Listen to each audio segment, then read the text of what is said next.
This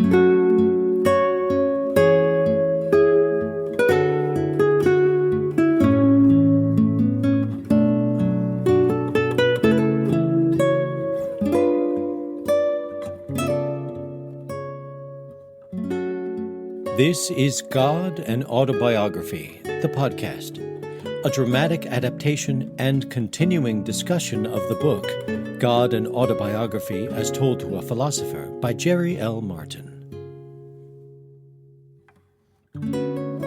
He was a lifelong agnostic, but one day he had an occasion to pray.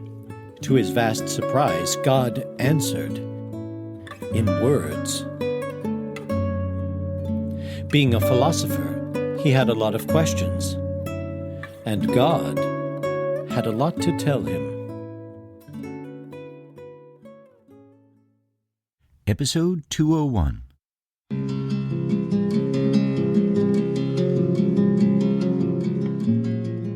Welcome to God and Autobiography, the podcast. I'm Scott Langdon. This week, we return to our regular programming schedule and bring you our 21st edition of the Life Wisdom Project.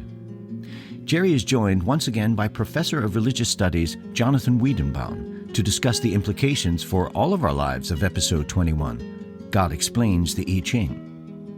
It's in this chapter that God tells Jerry some more specific details about his interactions with the early Chinese people and how their way of seeking God and looking for guidance taught God new things about God's self. It's a wonderful conversation. You won't want to miss it. Here now is Episode 201 and our 21st Life Wisdom Project. I hope you enjoy the episode.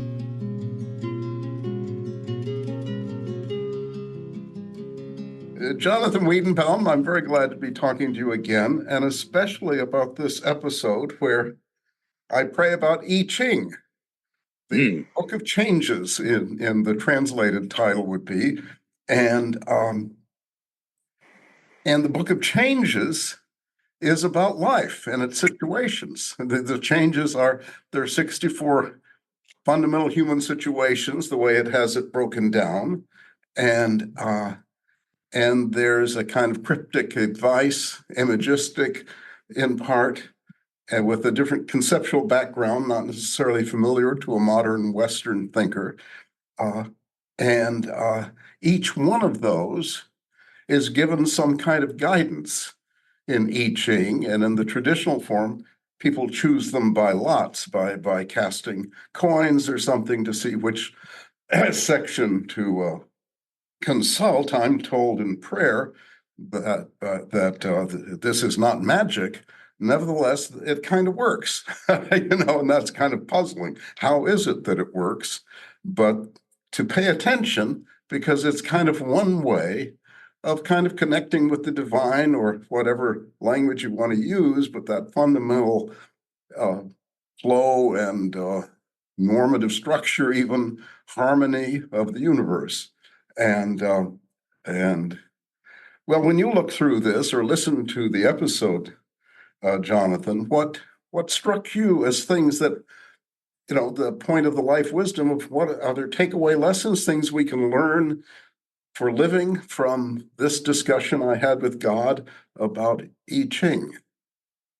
Well, this was such a rich chapter, and it seems to me that one prevailing theme that I see in the God book in general is so many facets of the divine are reflected in it. The idea of a transpersonal cosmic ground, the idea of a personal active deity who loves, who cares.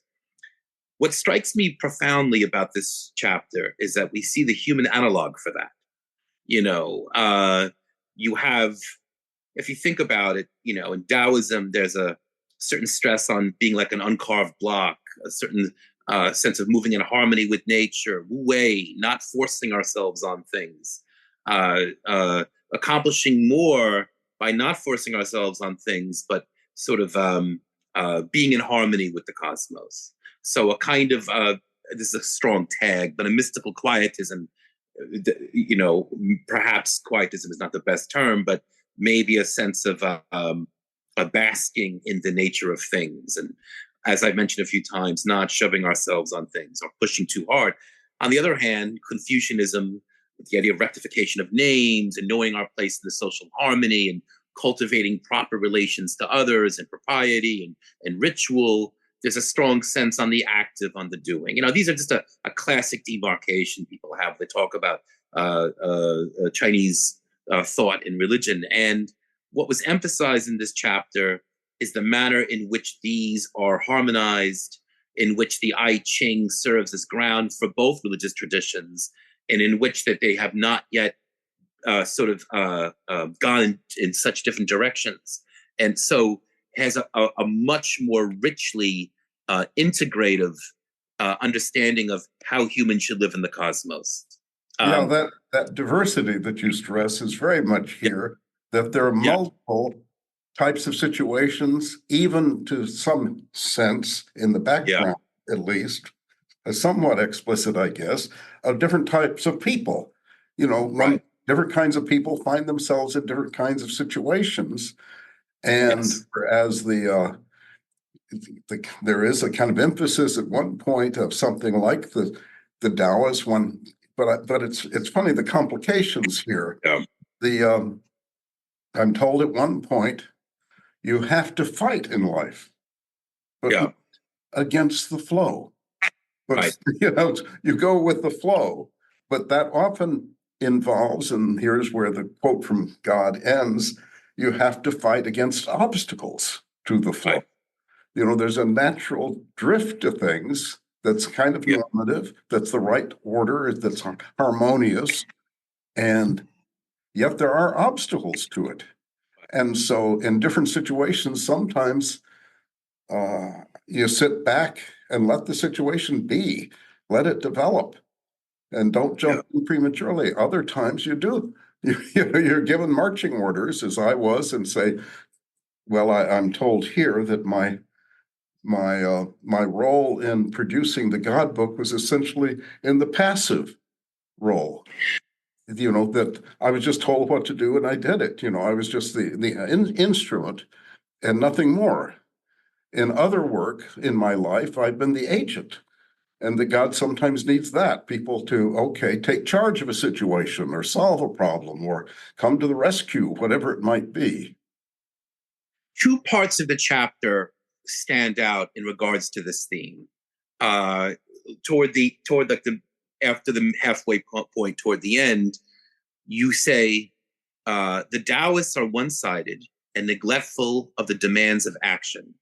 The Confucianists are one-sided in the opposite direction.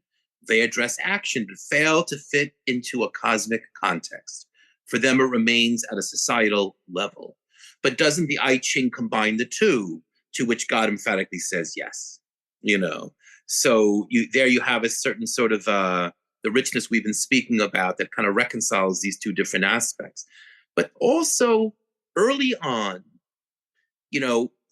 when the chapter was just introducing the I Ching and just introducing the material that went into the I Ching, the sort of the sketches or the writings on what they thought was dragon bones, but of course was, I guess, bones, and God says, the situation wants a certain action or attitude. The seer has to quietly listen to the situation, and to be more attuned to the context is the idea. And I notice you then say how this contrasts to God's issuing of commandments to the Israelites, to which God says yes. This was my communication to the Chinese was much earlier. And it's more of, the Chinese, they were seeking a kind of guidance from the divine. They were trying to communicate with me. And this is how I disclosed myself to them. Whereas God's revelation to the Israelites came later. And there's much more of a certain emphasis on sort of direct commandments. Of course, quite literally, there are commandments to the Israelites, but sort of a urging for action, right? So has a different kind of moral direction. And I found that very, very striking. There's somewhere in the book, I can't remember the context now, but where I was asking about this difference between, let's say, the people of Israel to God issuing commands, and something Right. like the Confucian sort of situational wisdom, Yeah. and was told, well, for certain kinds of things like right and wrong, don't lie, Right. don't kill, don't commit adultery. The Yeah. commands are really good, that they have Yeah. some advantage. On the other Right. hand, that's not superior overall to what Confucian situational wisdom and attunement achieves. They each, Yeah. you might say, get different work in life done. And I suppose I Ching would say about this kind of issue, well, you have to find what does the situation call for? But with the people of Israel, you don't ask what the situation calls for. God told you in advance what you've got to do, and mainly a list of prohibitions. But not only that, some of them are positive, like putting God above all, for example, Yeah. have only one God before you.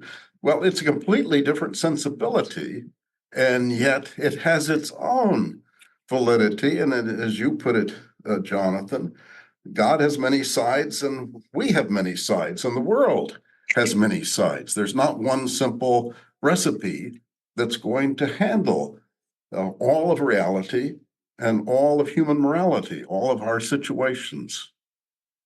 I just had an interesting conversation with one of the students in my ethics class because we were talking about Kantian ethics and utilitarian ethics.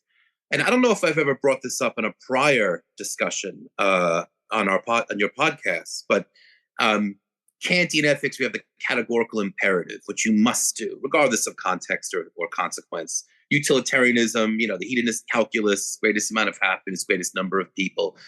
But the student noticed that I can always, me, the professor, I have an appreciation for raising contexts, thought experiments, scenarios where those formulas don't quite fit hand to glove.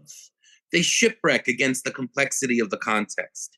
Something I discovered, by the way, even in my own major ethical dilemma when my beloved was on her final days on life support, and her parents wanted the machines to remain on, and I wanted to go with palliative care, but yet I couldn't so quickly just disregard the parents' wishes, even though palliative care was pushing me to do it, to the point where he was citing, the head of palliative care was citing Kant to me, the categorical imperative, and since then, an ethical theory, if we can call it a theory, I guess we can call it a theory that really began to show its relevance to me, which I will very soon deliver to my class, and this student will be very pleased, is ethics of care.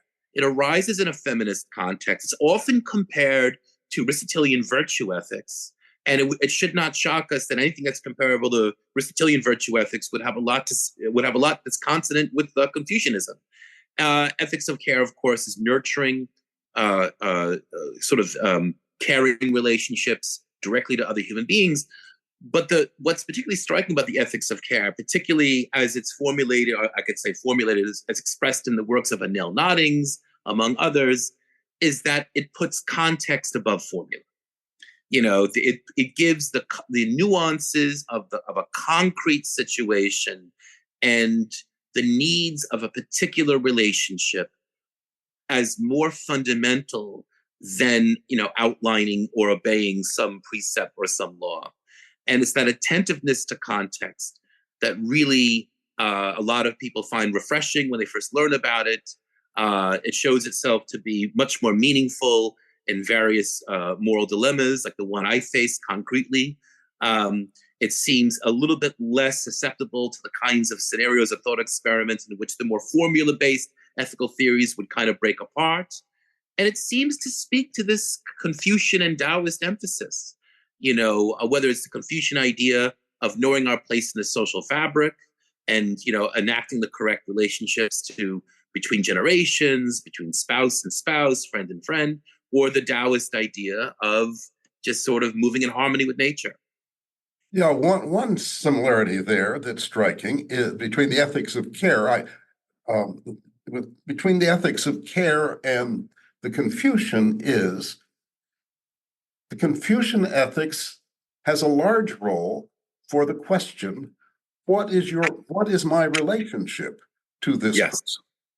And Yes. you're going to owe a different degree of support, even candor, and everything else you can think of. Right. You're going to tell one person's secrets, withhold secrets from others, for example. You're going to come to the rescue of one person. You have no obligation to come to the rescue of the other person. And your sets of obligations, your obligations to your students are not the same as your obligation to your whoever's in the next office over, and so on. And the ethics of care, if anything, seems even more intimately personal, at least maybe this is because of the feminist background. You kind of want to know, well, what's the other person feeling?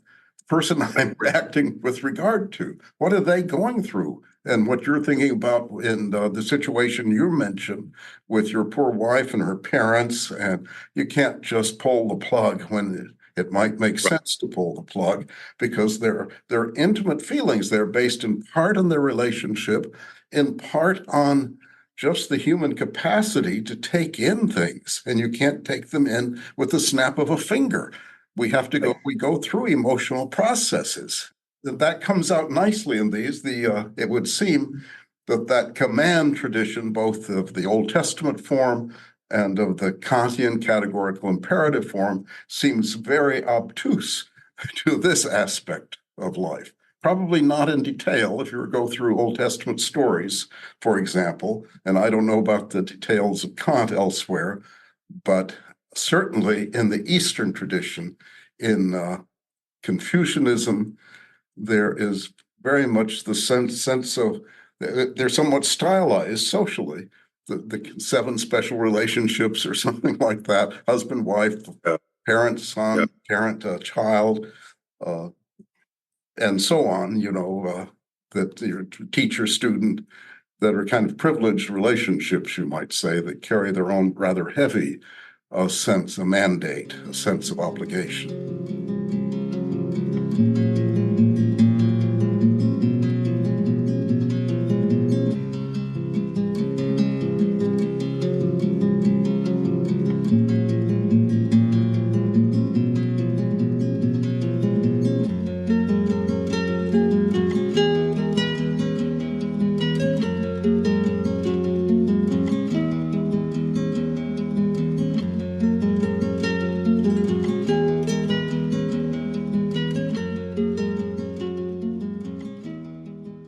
There is also in this chapter another facet that's missing, and I maybe it isn't fully missing, but that I don't see in that whole commandment tradition, and that's an emphasis on beauty. And I like this quote here. This is from God. This was really wonderful to come across. God says, "There are times for just being, because you already are what you should be, and so is the universe, and you should enjoy, appreciate, understand that fact. The universe is a joy, not just an arena for action. It is a celebration." Yes, that's very striking, isn't it? Yes, it is. That's not the whole of life, but that's an important aspect of life. And when it is just time for being, and you might say connecting, appreciating, then that's what you're supposed to do. I mean, otherwise you're missing out on something of fundamental value, and it is aesthetic. Early on, I'm forget now the context. It's the very beginning of the episode. Told reading the oracle bones. What does it require? The willing suspension of desire, which elsewhere is the same attitude one takes to art.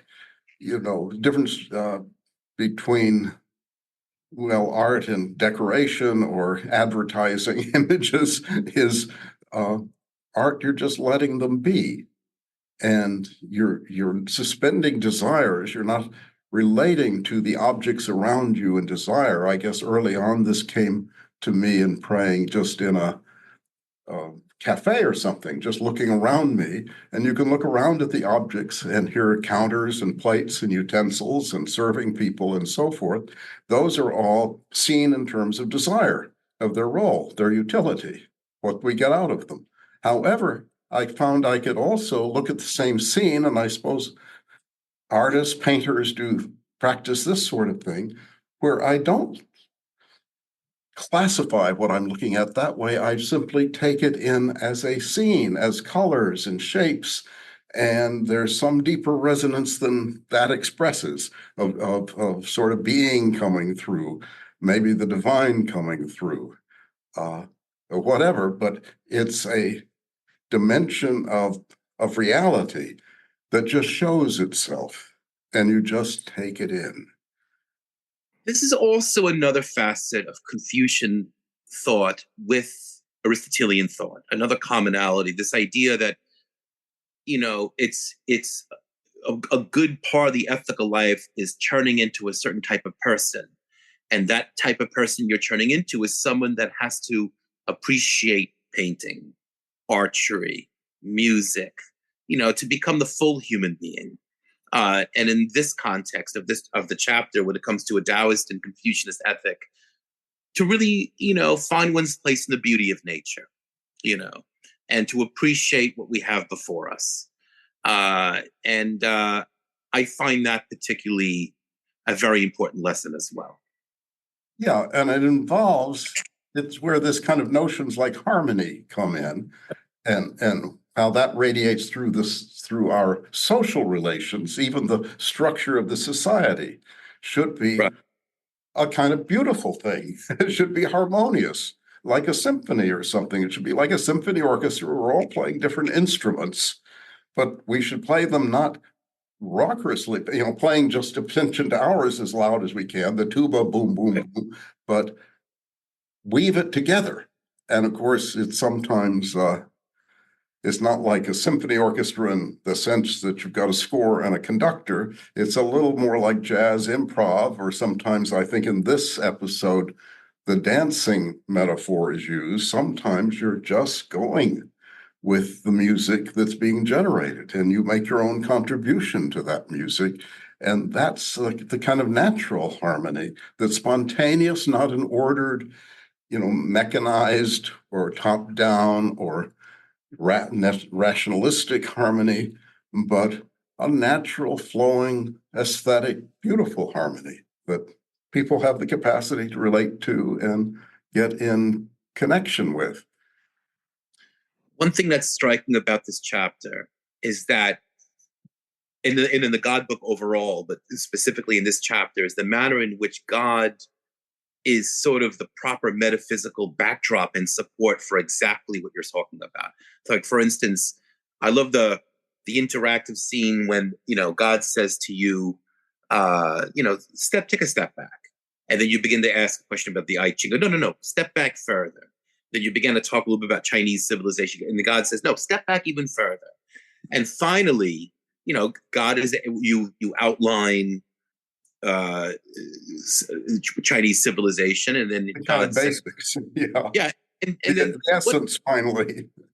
Now, what does this say about me? And you say, you are the whole to which the parts are resonating, to which they must yield, since stratagems do not work with you, who embodies the order they must replicate in their lives and social relations, who is seen in the beauty and order of nature. So there's a sense in which a little bit of revelry, just the right amount of action, just an appreciation for art, just in cultivating a proper relations between yourself and another generation. All of this has its grounding and is a reflection of the divine life. And I think that's a particularly powerful aspect of as well. Yes, and through that, God discovered his own beauty, and harmony, and musicality, you might say, by people reacting. And we help God actualize those things. Because a beautiful object needs a viewer, for one thing, Right. to see it as beautiful. Abigail often says, it takes two to make a miracle, one God to do it, the other is for us to recognize it. But that's true of every trait, that to be fully actualized, a visible object needs to be seen to be fully actualized. Otherwise, its visibility means more or less nothing, in practice. But it has to be realized, actualized, brought into being by someone looking at it, or in this case, looking at it with that willing suspension of desire, looking at it with that aesthetic eye, that kind of relaxation that the appreciating things aesthetically involves. Yeah, and looking at my own religious inheritance, even though I'm not particularly practicing, but I take pride in it. This idea of in the Jewish tradition, man is or human beings as co-creators with the divine. We're not sort of just reflections of God's majesty. Rather, we're there to help improve the cosmos, partners, if you will. And even though that has a much stronger ethical and ritual connotation, whereas your chapter also is a bit more of a reflection on the beauty of things and the aesthetic. Nonetheless, it's that participatory quality. Yeah. Some of the devotional aspects of the Old Testament would be a bit closer to some of that Eastern sense of, think of Song of Songs, which is sort of love for the missing lover, which is Right. really affective. And I don't know if you can call it aesthetic, but it kind of feels that way. Yes. The love who's somewhat missing or elusive is beautiful, surely. A little bit of that sort of dance aspect that you outline in the chapter as well. The relationship between being receptive and being active. It's part of a momentum. It's part of a rhythm. It's, they should not be so in contrast with each other, Yeah. And I also appreciate how, there's a little bit of a kind of, I don't know what the right word is, maybe a little stab against the tendency of the intellectual tradition to kind of be one-sided, that somehow the common person seems to embody this balance and understand it a little bit more easily, So if I can read, I've read so many quotes, if I can read one more here. God says, common people know the necessity for action. They bear its brunt, and of course they want to know what will happen, hence casting sticks to predict. But they also want guidance, good advice. Don't have the illusion of self-sufficiency that Taoists and Confucianists have.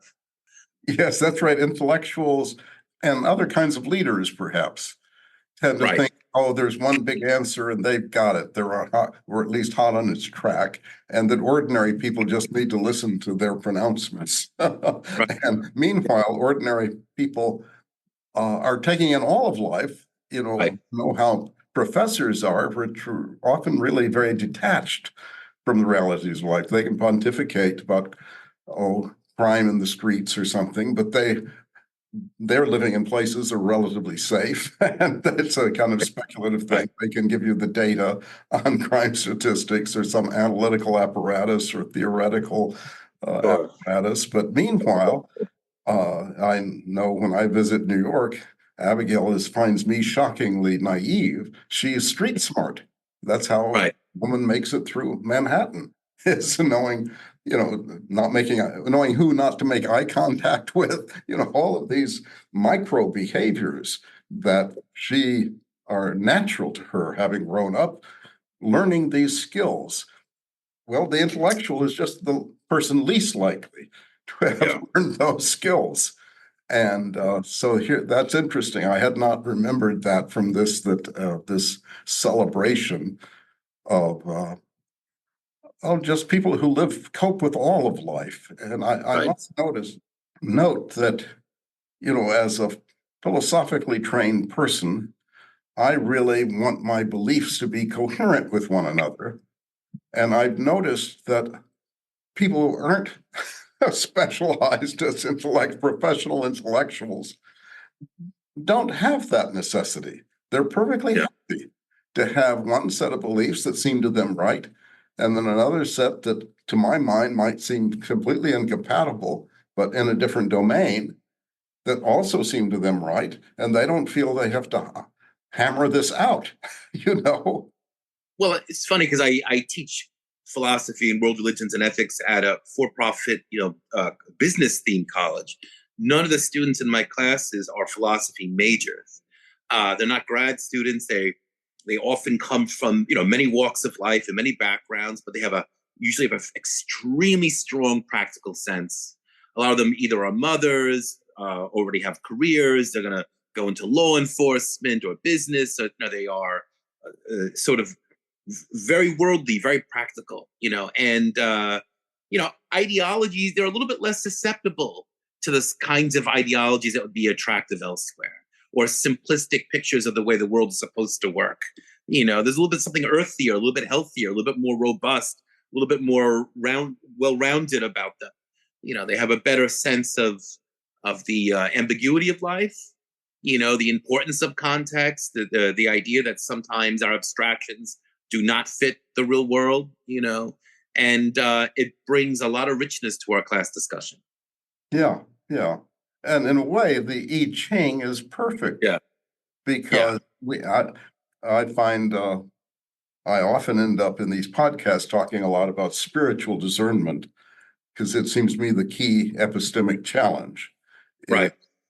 But when you start talking about ethical situations, caring, there are other kinds of discernment also crucial here, just moral discernment, situational discernment, even being sensitive to the other person's feelings, empathy, being sensitive to what the relationships are and what the history is, and just the practicalities. Hey, that isn't going to work. We got to set aside some savings, these kind of practicalities of life.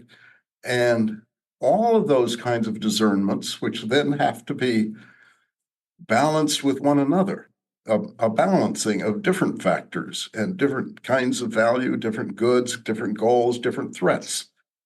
One theme I noticed that you're 100% correct. You often bring up this question, or others bring it up to you when we're talking about the God book or theology without walls. It is the topic of discernment.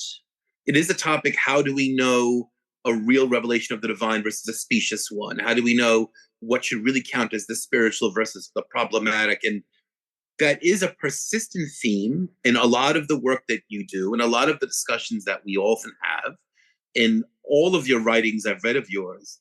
And I was trying to put my finger on, what is it about this chapter that almost feels like it's an answer to so much of the tensions and issues, healthy tensions, I should say, that run through your work.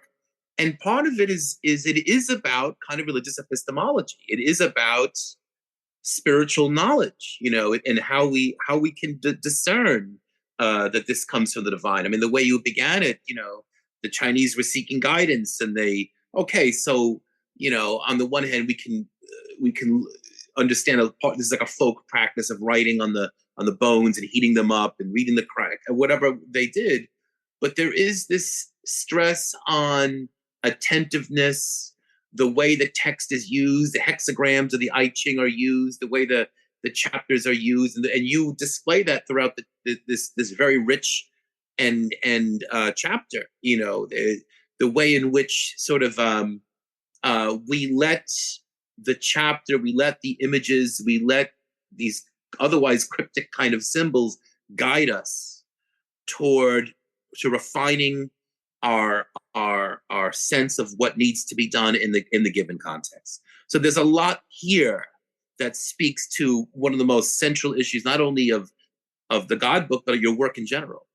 Yeah, that's right. I'm by nature an epistemologist, so I notice some of my friends are metaphysically inclined, and they immediately start pulling generalizations out of the air, it seems to me, that they are very confident of. But I always have to go back, wait, why those concepts? You're answering certain questions, why those questions? We got to go back some steps here. And it has seemed to me, dealing with spiritual matters, the key epistemological issue is spiritual discernment. It's not the kind of thing the philosophical epistemological tradition has talked mainly about, which has to do with radical skepticism and so forth. Right. But no, it's matters of discernment. And you start thinking in that way, then you evolve in the way our discussion today has, Jonathan, that you start thinking about ethics as, well, it's really more of a matter of discernment, isn't it? Which then is attuned to situation, person, et cetera, et cetera. And the aesthetic dimension of life, which is also, you can't just separate the moral from the aesthetic or the social from the aesthetic, because harmony is one element of them too. And that requires discernment, or something I don't stress very much, but it'd be a good word, a good concept here is sensibility. You need to develop a sensibility that is sensitive to these kinds of considerations, to the spiritual dimensions, to the ethical dimensions, to the personal dimensions, including the emotional and historical, situational, practical. And you have to develop that rather complex and yet not difficult in the sense that these are all part of being human, after all. And so it's not as though you've got to learn rocket science or something. No, quite the opposite. You've mainly got to live your life's experience in the most attentive, perceptive, thoughtful way you can, attuned to these kinds of considerations.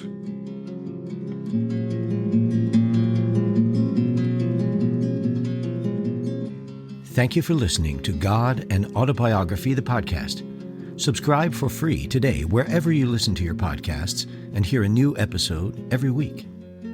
You can hear the complete dramatic adaptation of God and Autobiography as Told to a Philosopher by Jerry L. Martin by beginning with episode 1 of our podcast and listening through its conclusion with episode 44. You can read the original true story in the book from which this podcast is adapted, God and Autobiography as Told to a Philosopher, available now at Amazon.com and always at godandautobiography.com. Pick up your own copy today. If you have any questions about this or any other episode, please email us at questions@godandautobiography.com and experience the world from God's perspective, as it was told to a philosopher. This is Scott Langdon. I'll see you next time.